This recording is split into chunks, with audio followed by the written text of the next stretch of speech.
Hello, and welcome to Sobercast, where we provide AA speaker meetings and workshops in podcast format. We're an ad-free podcast, and if you enjoy listening, please help us be self-supporting by visiting Sobercast.com, look for the donate link, and drop $1 or $2 into our virtual basket. We hope you enjoyed the podcast. Have a great day. Thank you. Well, I want to go back a little bit about this, why we drink, because of the effect produced by alcohol. And this is the doctor writing this, and he was a non-alcoholic. That's why he wrote "like the effect." I loved the effect that alcohol gave me. And the sensation is so elusive, you know, that I wanted to reach that place where I was really fine, you know, but I couldn't. As the sickness progressed, I couldn't reach that place. So I was always trying to get there, get to that place, and it's so elusive. And that I cannot differentiate the truth from the false is because when I'm trying to be sober, I am restless, irritable, and discontent. And I cannot, just before I take that first drink, I cannot differentiate the truth from the false, because then I can only remember what the drink does for me. And I cannot just then remember the consequences that I had, maybe only 3 days ago, 2 days ago, a week ago.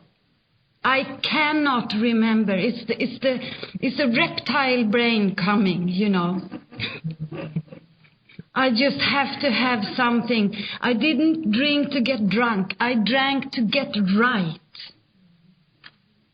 And that's why the alcoholic life got to be the only normal one for me, and the circle, and I drank and the allergy kicked in, and I woke up again remorseful, you know, and then I got restless, irritable, then discontent again, and it built up, and I couldn't see the truth, and I thought I could take only a few, and that's how it goes, over and over and over again.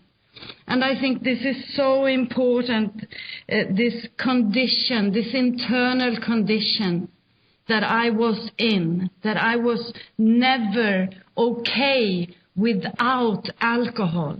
And when I heard that with my second sponsor, that you are never okay without alcohol in your bloodstream, then I started to understand what alcoholism is, and that I treated this condition with alcohol. Alcohol was my solution to this condition, my only solution. And it's a mental illness that I have, that I cannot see the truth about what alcohol does against me just before I take the first drink. I can only just then remember what it does for me. I have to get right. I have to come away from this condition. And that is alcoholism. I treat my condition with alcohol. And I think that is very, very important. And if you go to page 52, how does this condition manifest, if you like, in me? And I have to ask myself these questions. And this is sort of a checklist for me. And I use this today. Where am I today with this? Because this is untreated alcoholism. Restless, irritable, discontent. And these questions I have to ask myself, where am I today with this? So I had to ask myself why I shouldn't apply my human problems this same readiness to change my point of view. Am I having trouble with personal relationships? Am I? Am I having trouble with personal relationships? That's everybody. That's not just my significant others. That's the people I work with my parents, with my friends, with everybody. Personal relationships. Doesn't say love relationships. I had trouble with that, wasn't it? But it's all the other people too. Can I control my emotional natures? That means I'm up and down all the time. I'm happy one moment, I'm sad, I get these crying jags, I get miserable, nothing stays the same. I'm not happy, joyous and free. Am I a prey to misery and depression? Prey. Gazelles are prey to lions. Gazelles walking along, quite happy, next thing, wham, lion. Prey. I'm walking along, wham, nothing's,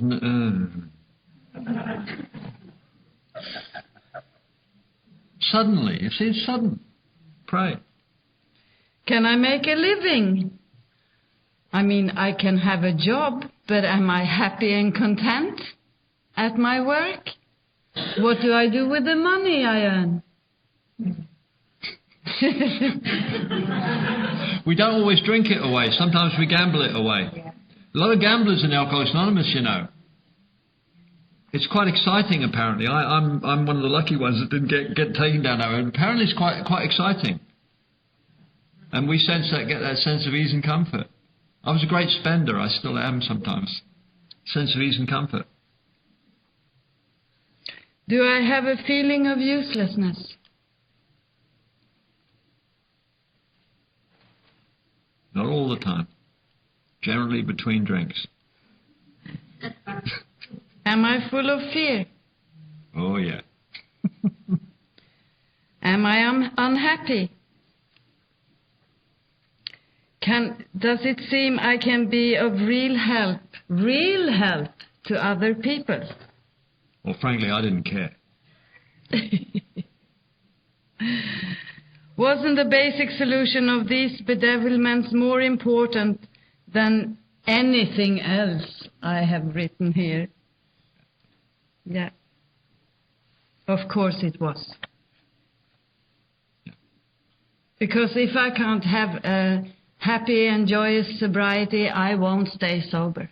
I won't stay sober. And I have to treat this condition. The reason we use this as a checklist, from my experience, is if I live in these bedevilments long enough, it will take me back to page 28 in the Roman numerals, where I am irritable, restless, and discontent.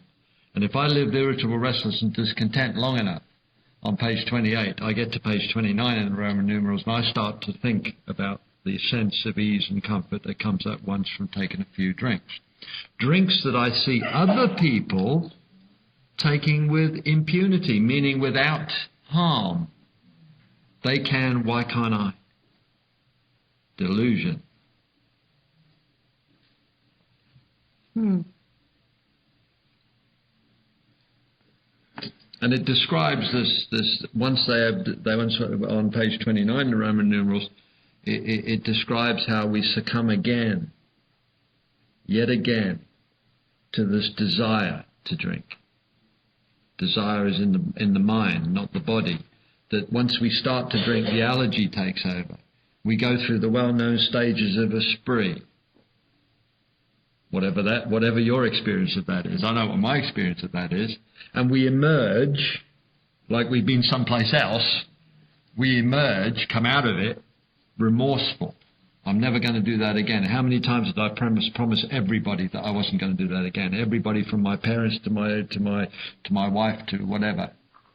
My boss, I'll never do that again. A few weeks later I'm doing it again, and they said, "Oh, you promised." And I said, "Yeah, I did." And that took me to suicide, 3 attempts at suicide, because I kept on promising and I kept on breaking my promises, but I meant it.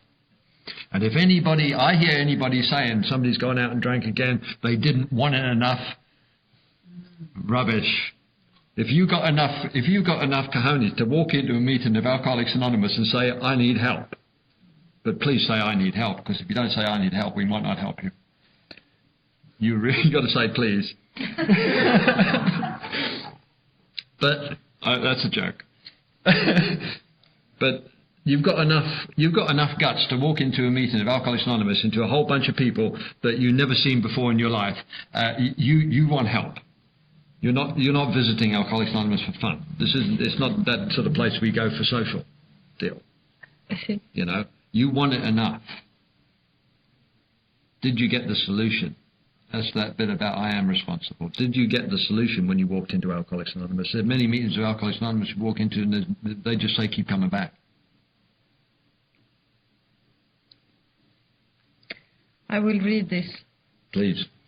They are restless, irritable, and discontented, unless they can again experience the sense of ease and comfort, which comes at once by taking a few drinks. Drinks which they see others taking with impunity. After they have succumbed to the desire again, the longing, the mental longing, as so many do, and the phenomena of craving develops, they pass through the well-known stages of a spree, emerging remorseful with a firm resolution not to drink again. And this is repeated over and over, and unless this person can experience an entire psychic change, there is very little hope of his recovery.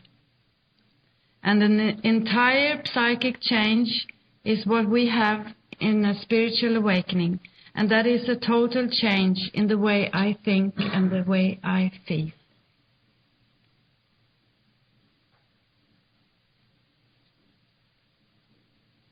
Okay, let's should we move on? Yes. into there is a solution? There's 2 chapters now, chapter 2 and chapter 3. There is a solution and more about alcoholism. In There is a Solution, they tell us a heck of a lot about alcoholism. Mm-hmm. They take a while to get to the solution. The solution is like one paragraph. And this is where they talk about the captain's table and the ship sinking. When this book was published, the Titanic was still a big story, even though it had happened several decades before. 1912, I think it was, the Titanic. But it was still a big story. And they talk about this idea that we're wrecked in the same vessel, we're wrecked in the same ship. That's only one part about what's that. They talk about this common solution, and they're going to describe the common solution. And they talk about, on page 20, they talk about the 3 kinds of drinkers in here. And I think it's important that we check out these 3 kinds of drinkers. That there's 3 kinds of drinkers here. There's more in the chapter to wives. Actually, they actually classify alcoholics really beautifully. The chapter to wives got a fabulous section on classifying alcoholics, the various types of alcoholics. Wonderful. But this one here, it says, bottom page 20, it says moderate drinkers have little trouble giving up liquor entirely. If they have good reason for it, they can take it or leave it alone. My brother, Margareta's sister. Take it or leave it alone. I'll drink today or I won't. Doesn't matter. Then it says we have a certain type of hard drinker. It's my buddy Fred. He may have the habit badly enough to gradually impair him physically. You drink too much, it's going to damage you. Physically and mentally. It may cause him to die a few years before his time if sufficient strong reason, ill health, falling in love, change of environment, or the warning of doctor becomes operative, or going to jail, or wrecking your car, losing your job, sufficient reason to stop. This man can also stop, or the magic trick, moderate. That means that he can change from drinking all night to go into a bar and I'll have a whiskey and soda or whatever, drink it, put it down and say, I've had enough, I'm going home. That's what moderate means. I don't know what it means. I've never experienced that, ever, in my drinking. ever. Not even from the very first one. I don't know how to do moderate. But it's a trick. And if you can pull it off, have a great life. You don't need to be in Alcoholics Anonymous. Have a great life. It says, and it happened to my buddy Fred. He fell in love. His wife said, "We don't like you hanging out with that Peter Misson guy. He drinks too much. You come home drunk. I don't like you drunk. Don't do it anymore." He said, "Okay, my love, I won't." And he didn't. My wife said the same thing to me, and I kept on doing it. I didn't know why until somebody showed me what was in here.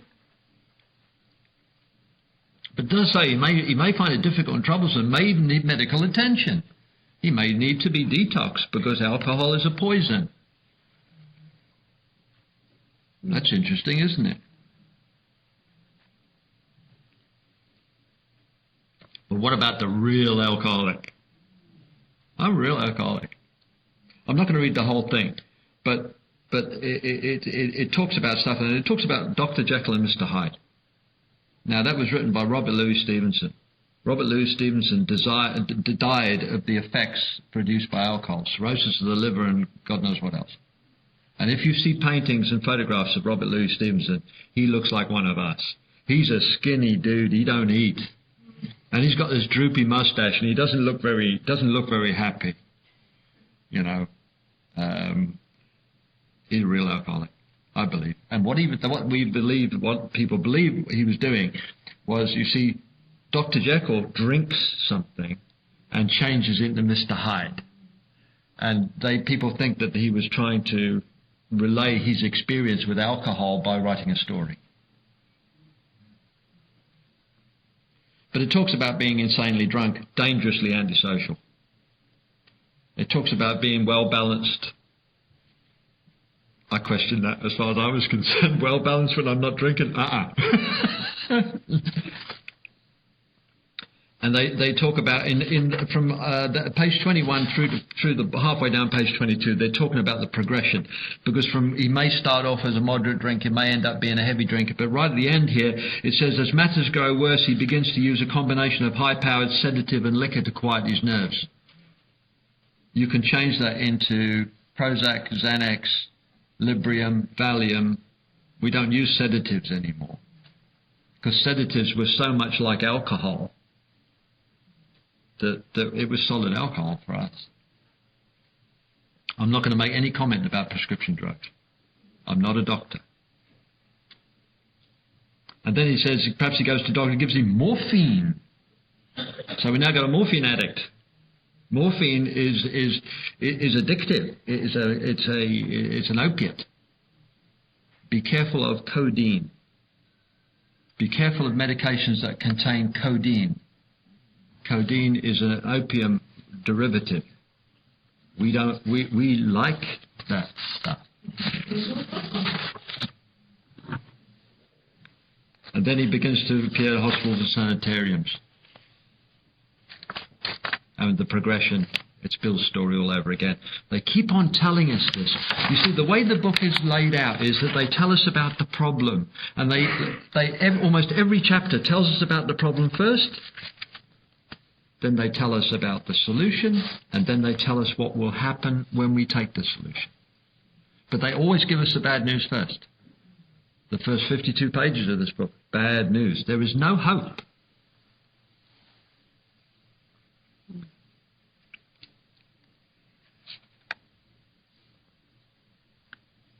Page 23. Therefore, the main problem of the alcoholic centers in his mind rather than his body. From here onwards in the big book, we are not going to talk about the allergy to alcohol or our reaction to alcohol anymore. The doctor says, in the doctor's opinion, the only solution we have to offer to someone who has an allergy to alcohol is entire abstinence. You have an allergy to alcohol? Don't drink. Cool. If I didn't have the obsession of the mind, it would be fine. Just like I am with yogurt. I don't eat yogurt. have an allergy. I don't eat yogurt. I occasionally do by mistake because I don't know what's in the food. And then I get the allergy, which is very itchy skin. But I don't seek it out. I used to break out in all sorts of stuff when I was drinking, but mostly out of relationships, out of jobs, out of cars, out of whatever.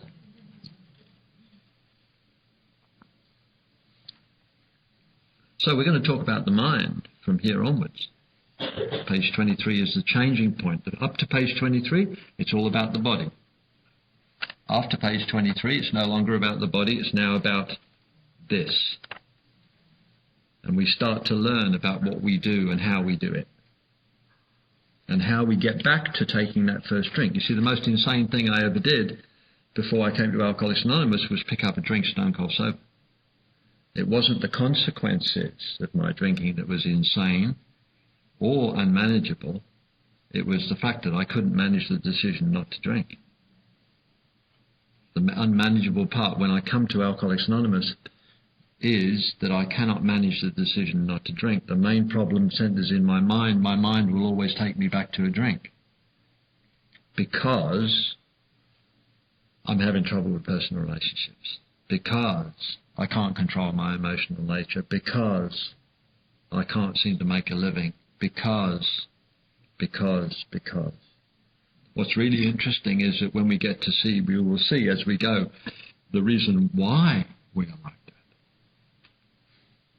Please lay aside everything you think you know and have heard before.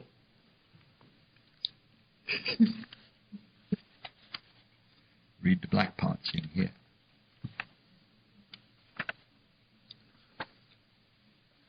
So, we get to page 24. Yeah.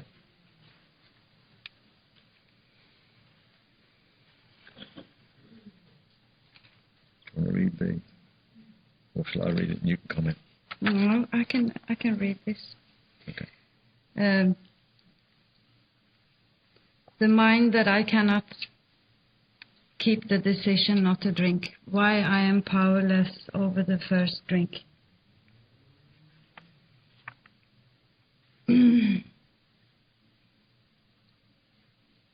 Because my family always ask me, why do you drink when you know what's happening? Why do you drink when you know what always happens? And I had no answer. I didn't know. I was just going to have a few. You know, I couldn't differentiate the truth from the false just before I took up that first drink. And I have to understand this, that I have no defense against the first drink as an alcoholic. The tragic truth is that if the man be a real alcoholic, the happy day may not arrive, that I can use my willpower as my family thought I could. Use your willpower. Get together. Pull yourself together. The happy day may not arrive. He has lost control. At a certain point in the drinking of every alcoholic, he passes into a state where the most powerful desire to stop drinking is of absolutely no avail. Can I just stop you there? What does our third tradition say in the short form? It says that the only requirement for membership is a desire to stop drinking.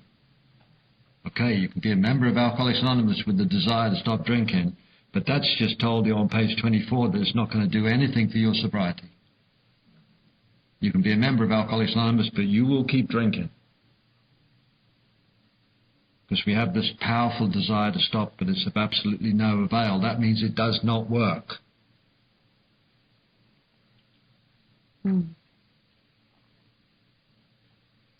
This tragic situation has already arrived in practically every case long before it's suspected. The fact is... This is in neon, remember? Neon lights. The fact is that most alcoholics...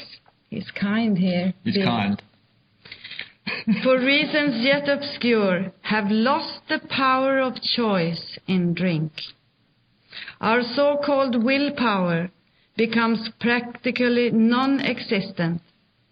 We are unable at certain times, and I don't know when that certain time comes, to bring into our consciousness with sufficient force, to stop me from picking up a drink, the memory of the suffering and humiliation of even a week or a month ago. We are without defense against the first drink. So I think this explains as well why we have to do this work quickly. Because we are without defense against the first drink. I cannot remember. It mentions a week here. How long does it take someone comes into Alcoholics Anonymous, how long does it take them to get the information that they need to work the steps? If they are like us, that we need an entire psychic change that the doctor said, which is a medical way of saying a spiritual awakening, an entire change in the way that we think. I can't bring that about by my thinking. An entire change in the way that we think in order to survive alcoholism.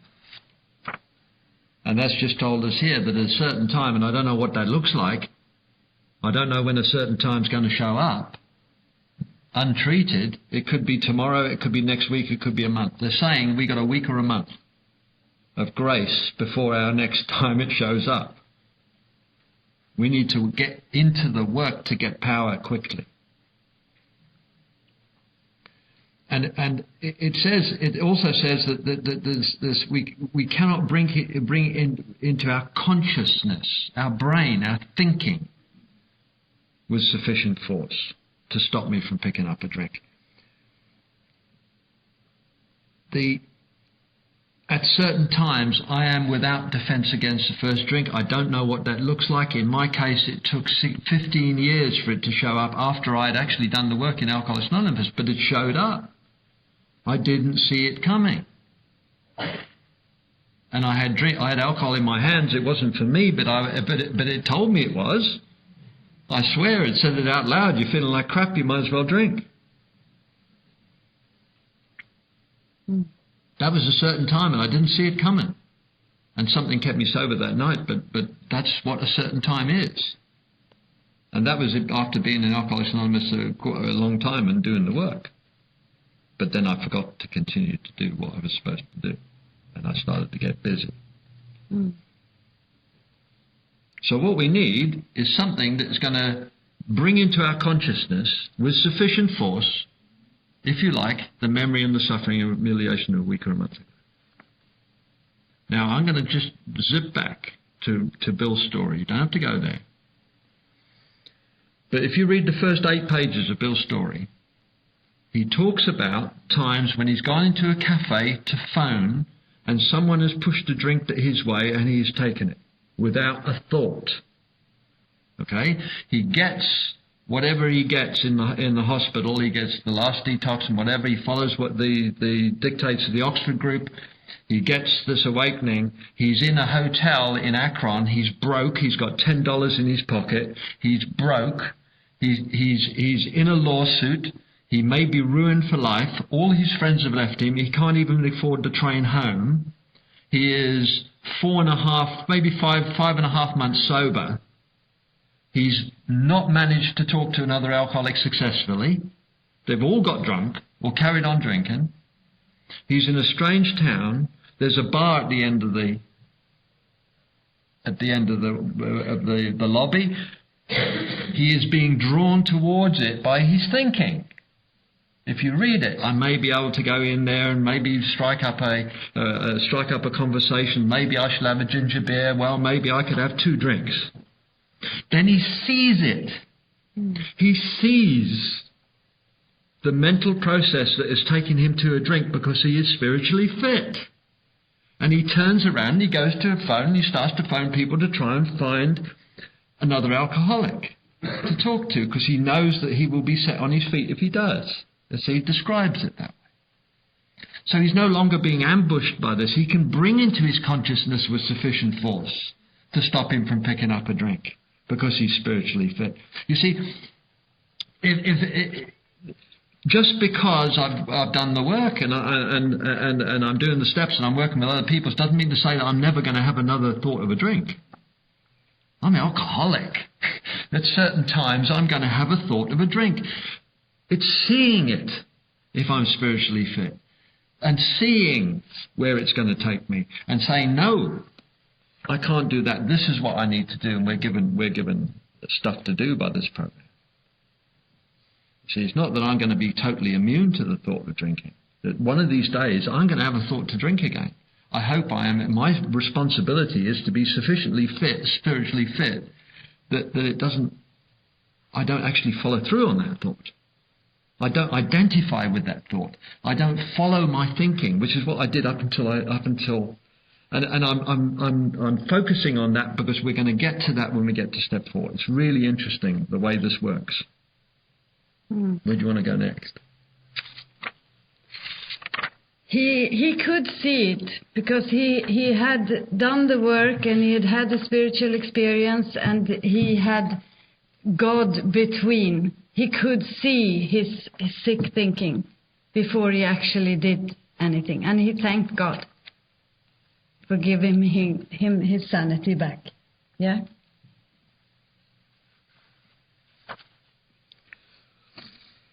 They continue into more about alcoholism.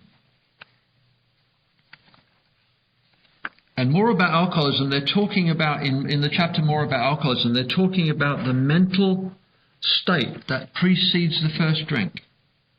Now, we're not going to read the whole thing and whatever because we don't have the time. But in more about alcoholism, there are several stories. The first one is a man of 30. Okay, we don't know who he is. And this guy sounds like an alcoholic because on page 32 it says, once he started, he had no control whatsoever. He's got the allergy. He recognizes he's got the allergy. What does he do? He made up his mind that until, that little word that we miss. You see, I could read that, wasn't it? It said, so they made up his mind that until he'd been successful in business and had retired, he would not touch another drop. But wait a minute, what did he just say? He said that until 2 conditions, I have retired and been successful in business. He wasn't going to touch another drop. Okay, so that means he says, I am going to drink again when? That's a state of mind. It's called conditional sobriety. I pulled it off for 3 months once. This guy pulls it off for 25 years. This guy is exceptional. They say he's exceptional. But I got a feeling that if he hadn't have been successful in business, he'd have been drinking a long time before that. Because that's one of the conditions. I don't know what this guy was like to be around when he was 25 years dry. He was driven, I suspect. The reason why he was so successful in business was that he was driven to be successful in business. And he managed to do it, 25 years. Bone dry, they call it. Tinder dry. This guy's so dry he's a fire hazard. Then it says he fell victim to the delusion that he could drink like he could before. Out comes his carpet slippers, out comes a bottle of whiskey. Wham! He's in the hospital within 3 weeks. That didn't happen to him before. It's got worse. Even when he's not drinking. If I picked up a drink now, 30 years down the line, from the time I was drinking, I would maybe, if I was in the delusion, expect it to be like it was before I stopped. Not anymore. I understand now that my body is aged and my capacity to metabolize alcohol is depleted. I would be worse immediately. And that's what happens to us every time we go back after a period of time. It's worse, it's worse, it's worse. Mm. So, and they call it, on page 33, a peculiar mental twist. Mental.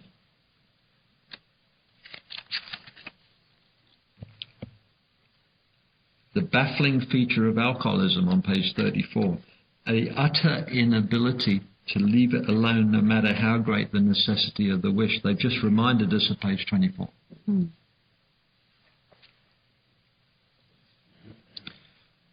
The next story, guy called Jim, car salesman. Whichever way you read Jim, by the time you get to page 36, it says, this is his story. Okay? This is Jim's words. This isn't the description of what happened to Jim. This is Jim's story. We've got to read what the black bit said. This is his story. This is his alibi. See how many times, if you just read it through and underline, I won't read it through, but when you read it through, see how many times he's justifying going into that bar. I've eaten in there many times. I'm just going to go and sell a car. I was hungry. I've been in there over the years. If he's been in there that many times, he's been drinking in there. Also, this is the 7th time that he's relapsed. The alcoholic still worked with him. Just because somebody relapses doesn't mean to say we've got to sideline them. We go back and we go back and we go back and we go back and we go back and we go back. But, in order to get this, we've got to be done. We've got to be done. Finished. Absolutely understand at a gut level that no matter what I do with this, I will always be taken back to a drink. And that's the whole point of this chapter. In his story, we find that he has a resentment. He's had a few words with the boss. Did you ever say that? Story? I've had a few words with the boss. I've just had a blazing row. You see, Jim is a salesman for a company that he used to own. He inherited it from his father. I can feel the resentment building already. This guy that now owns this business can't run it like I used to. And I'm only a salesman. I'm not a manager or anything like that. I'm just a salesman for this business that I used to own, and I could run this better than he can. And he has a few words with the boss. And then he drives out into the country to sell a car. I can smell burning rubber. That's how I used to drive when I was angry. I'll show them smoke, burning rubber. And he's driving along and he's pounding on the steering wheel and he sees the bar coming up. I'll just slip into there and get some vicarious pleasure out of being in the company of people that I know. And I'll have a meal while I'm there. And I knew very early on that people told me that if I drank on a full stomach, I wouldn't get drunk. And I know I used to even pour the oil out of sardine cans and drink that before I went drinking. And it's horrible. Yeah, it is horrible. Because what happens is that all night you're repeating sardines.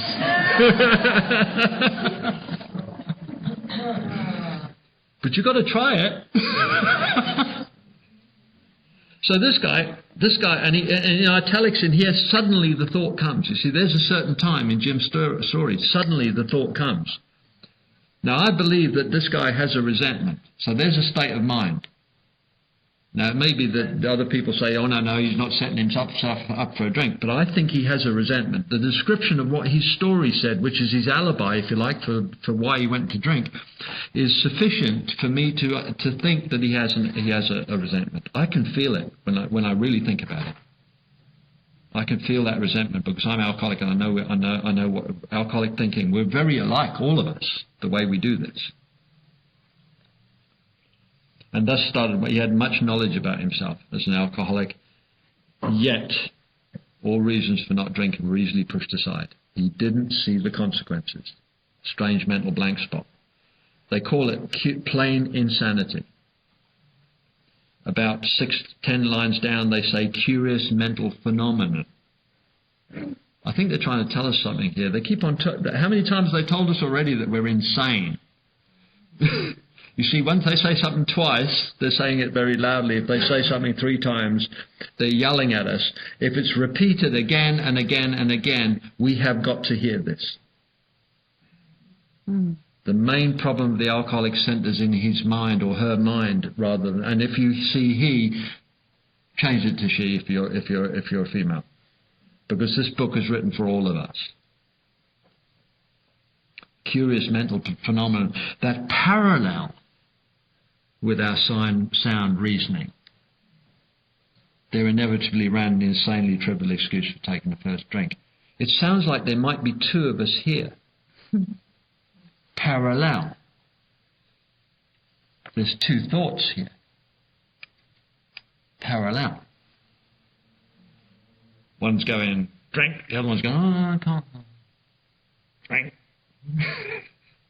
Parallel. He said, I thought that I may not be being too smart when he picked up a drink. Parallel thinking. But if we're untreated, then what happens is that the insane idea always wins out.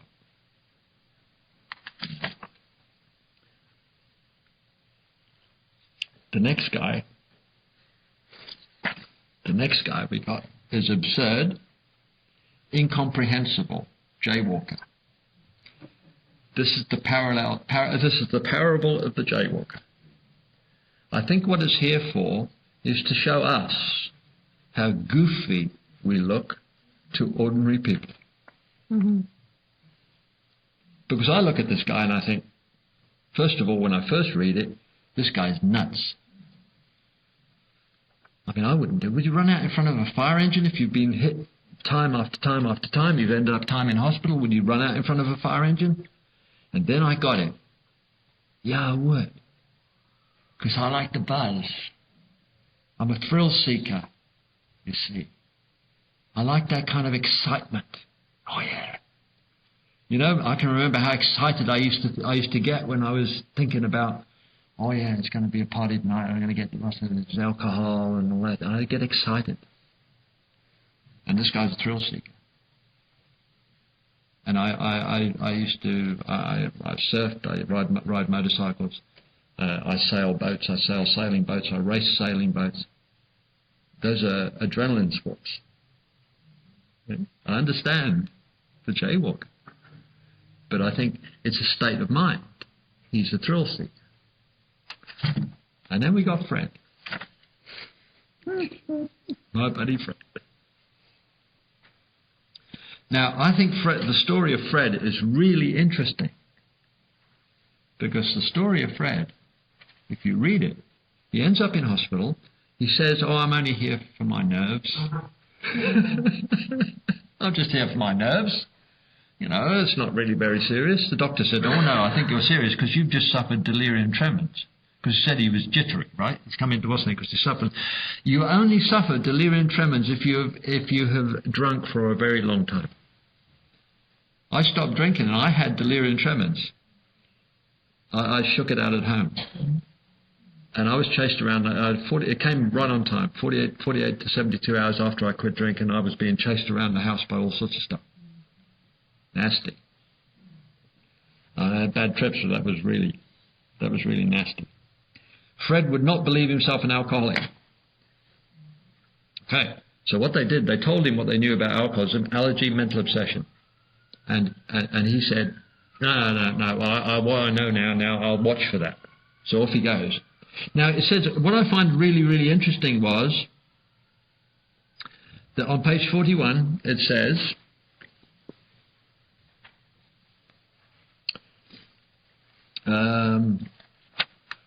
I've been out of town before on this particular dry spell, nothing new about that. Physically, I felt fine.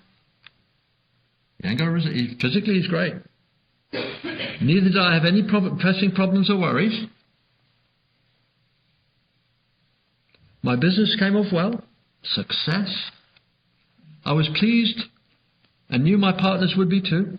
Does this guy sound like he's on page 52? Does he sound like he's got any bedevilments going on here? It was the end of a perfect day, not a cloud in the horizon. He went to his hotel, leisurely dressed for dinner. As I crossed the threshold of the dining room, the thought came, there it is, a couple, not one, a couple of cocktails with dinner, that was all, nothing more. There it is. Now, I think what they've done in that chapter is they've told us about 4 or 5 different states of mind that lead to the first drink. I think they've pretty much covered it. Yeah. Almost every state of mind that we can have as an alcoholic, from being resentful to being upset to being not a cloud on the horizon, yet we are drinking. This is not causal. This is an insanity. I'm not drinking because. The only reason why I'm drinking is because I'm an alcoholic. Not because of anything outside. I can justify it by saying there's something on the outside, but there's nothing on the outside. I'm drinking because I'm an alcoholic, and I believe that's what this chapter says. Yeah. I believe that this chapter is telling us that no matter what our state of mind is, if we're alcoholic, we're drinking. You've got 5 minutes on that. I was drinking when I was happy. I was drinking when I was sad. I was drinking when I had money. I was drinking when I had no money. I was drinking when I was in a good relationship. I was drinking when I was in a bad relationship. You know, if I'm an alcoholic, I drink because I'm an alcoholic. It doesn't matter. And it shows so well in these examples that it doesn't matter what mental stage you are in. You don't have the defense against the first drink. And that is what Bill is trying to explain for us. And it's on page 43, he says, once more. He's really trying to convince us here. From the chapter, there is a solution to this place, page 43. They tell us about 7 times that we cannot make the decision not to drink. And here it is once more, just in case you haven't got it yet. Yes. The alcoholic at certain times has no effective mental defense against the first drink. Except in a few rare cases, neither he nor any other human being can provide such a defense. His defense must come from a higher power. Another little word, must. Must come from a higher power. And it's mentioned already here.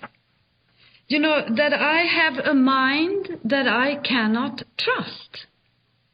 I cannot trust my own thinking. And I cannot change my own thinking with my own thinking. That is impossible. I've been thinking the same way year after year, day after day. I cannot change my own thinking with my own thinking. That is impossible. That's why I need God. I need a power greater than myself that can change my thinking. I cannot. I have a mental illness with my thinking. That's what mental illness is. Yes. My thinking. Yeah. And do you know the thing about mental illness is? One of my proteges came up to me one time and said, I think I'm going crazy. And I said, absolutely not. And he said, how do you know? I said, because you think you're going crazy. I said, people who are going crazy don't think they're going crazy. They know they're Napoleon. See? There's a difference. Subtle, but it's different. Yes. When I'm in the delusion of alcoholism, I think I'm okay, especially if I have a couple of drinks. And it doesn't matter what's going on. It doesn't matter about the bedevilments. Once I've had a couple of drinks, I get that sense of ease and comfort. I don't care what's going on. Or I can cope with what's going on, or appear to be able to cope with what's going on. Yeah. A woman in Canada said a good thing. There is something worse than drowning, and that is drowning without knowing I am drowning. And that's how we are when we come to Alcoholics Anonymous. That we're drowning, but we don't know we're drowning. You see, what we suffer from is a lot more serious than we think what we suffer from. What we suffer from is a mental condition that will take us back to a drink unless we have an entire psychic change, the way that we think and approach life. These 12 steps are designed to bring about that. And they are very, very interesting, which we will see. Okay, we need to take a 15-minute break. We're going to come back and we're going to start looking at how we get out of this place. That our mind will always take us back to a drink, always untreated. Okay. And that is what powerless means. Yeah. Powerless. I am powerless over alcohol. When it's in me, allergy. When it's not in me, mental obsession. I am powerless over alcohol. First half, the first step. What about the unmanageability? Oh, we get to that.